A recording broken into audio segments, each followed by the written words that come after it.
SRCM Ministry, le bilan de l'année.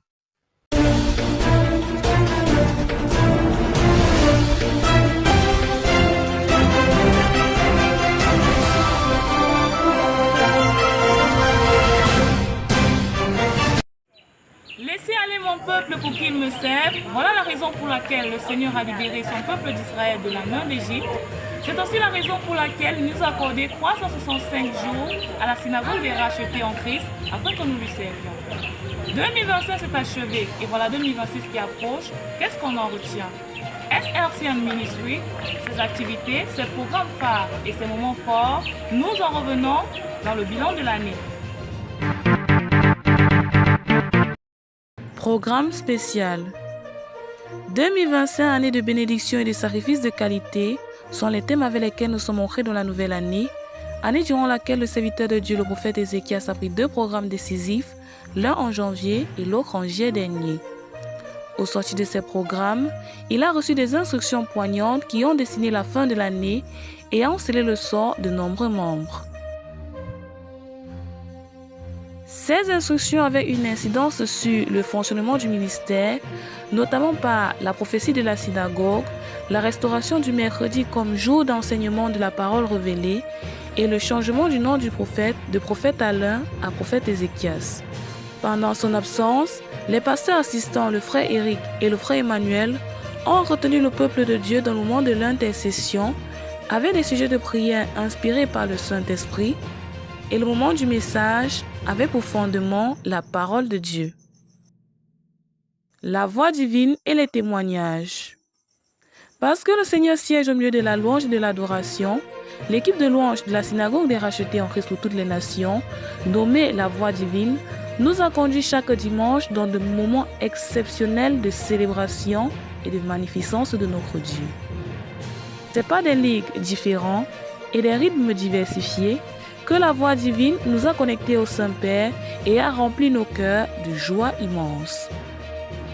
Ce moment a toujours été suivi par le moment des témoignages, occasion pour les bien-aimés de partager avec leurs frères et avec leurs sœurs les merveilles que le Seigneur accomplit dans leur vie, obéissant aussi à la parole qui nous dit qu'ils l'ont vaincu par le son de l'agneau et la parole de leur témoignage. Ils disaient donc merci et demandaient davantage à ce grand Dieu qui ne cessait de multiplier les bénédictions et les faveurs dans leur vie, faisant ainsi grandir leur foi et leur espérance en Jésus-Christ. Les femmes hébreuses. Les mamans de la synagogue des rachetés en Christ pour toutes les nations, baptisées femmes hébreuses, sous la conduite de leur leader, maman Yaka Joséphine épouse Paul, ont organisé durant l'année de nombreuses réunions pendant lesquelles elles ont pris des décisions importantes pour le bon fonctionnement du ministère.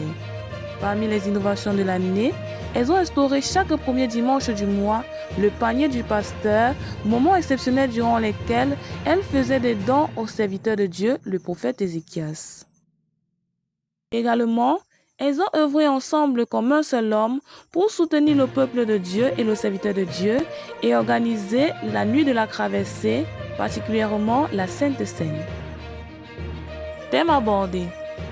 Tout au long de l'année, les serviteurs de Dieu, le prophète Ézéchias, l'apôtre Éric et le frère Emmanuel, nous ont conduits dans le moment du message, abordant avec nous de nombreux thèmes tirés de la parole du Seigneur.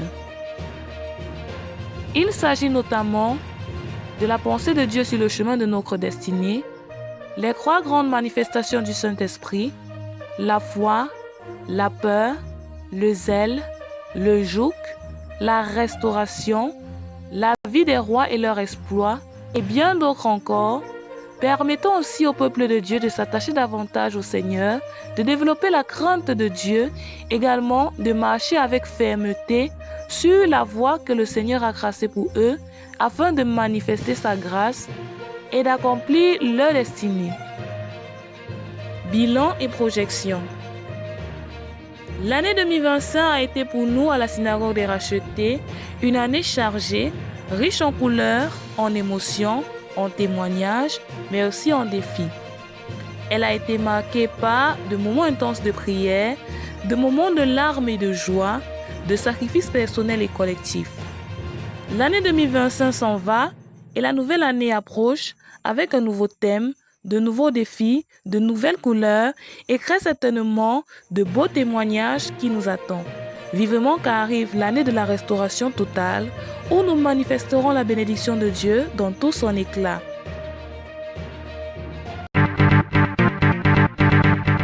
Merci, c'est le seul mot que nous pouvons dire au Seigneur qui nous a accompagnés toute cette année.